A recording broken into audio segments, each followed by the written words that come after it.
Qatar, isang maliit ngunit kahanga-hangang bansa sa Arabian Peninsula. Nakakaakit sa kanyang natatanging kombinasyon ng modernidad at tradisyon. Pinapanday ng umaasenso nitong ekonomiya mula sa mga yaman nitong likas na yelo. Binigyan ng pambansang yaman ng skyline nito ng makabago at kakaibang tanawin na may mga simbolo at natataas na gusali habang iniingatan pa rin ang kanyang makulay na kultura sa mga makasaysayang lugar tulad ng Souq Waqif.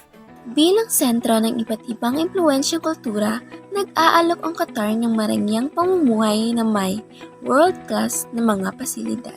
Mula sa mamahaling shopping sa The Pearl Qatar hanggang sa mga eksklusibong karanasan sa pagkain. Ang dedikasyon ng bansa sa inobasyon ay kitang-kita sa pag-host ng mga pangunahing pangdaigdigang kaganapan kabilang ng FIFA World Cup 2022. Na nagbibigay ng nakakaingganyang atmosfera para sa mga tagahanga ng sports. Sa mainit at malugod na populasyon, ang Qatar ay sumusunod bilang isang tanglaw ng progreso at kagandahang asal na nagiging kaakit-akit na destinasyon para sa mga naglalakbay sa negosyo at kaluguran. Hi! Ako nga pala si Perja at ako naman si Melody. At ako naman si Simon. Kami nga pala ay yung tour guides. Andito kami ngayon sa Qatar upang magbigay kaalaman sa mga iba't ibang katangian nito katulad ng mga landmarks, pagkain at iba pa. Kaya tara, samahan niyo kami sa aming paglalakbay. Sa Qatar, hindi lang modernidad at kasaysayan ang maasahan mo, kundi pati na rin ang iba't ibang kasiyahan at pampasigla na nag-aalok ng kakaibang karanasan. Maaaring maglibang sa mga makabago at mataas na kalidad na theme park tulad ng Qatara Cultural Village, kung saan makakaranas ka ng tradisyonal na sining at musika. Ang Khor Al-Adaid o Inland Sea ay nag-aalok ng mga masiglang adventure tulad ng desert safari at sandboarding. Sa Corniche, maaari kang mag-jogging o maglakad-lakad habang natatanaw ang magandang tanawin ng dagat. Ang Aspire Park na may mga pambansang paligsahan sa sports ay perpektong lugar para sa pamilyang naglalakbay. Sa Qatar, ang karanasan sa pagkain ay isang masarap at kakaibang paglalakbay sa mundong gastronomic. Makakatuklas ka ng kahanga-hangang kombinasyon ng tradisyonal na lutong bahay at makabago at international na mga klasikong putahe. Subukan ng Qatari cuisine sa pamamagitan ng pagtikim ng mga pagkain tulad ng mashbush, isang sarsa ng bigas na may karne at ang masarap na kebab. Ang mga seafood dish tulad ng jarish, isang sarasang inaalis ang gutay-gutay na trigo, at ang al-haris, isang pagkain na inihahanda tuwing Ramadan, ay nagpapakita ng kausayan sa lokal na kultura.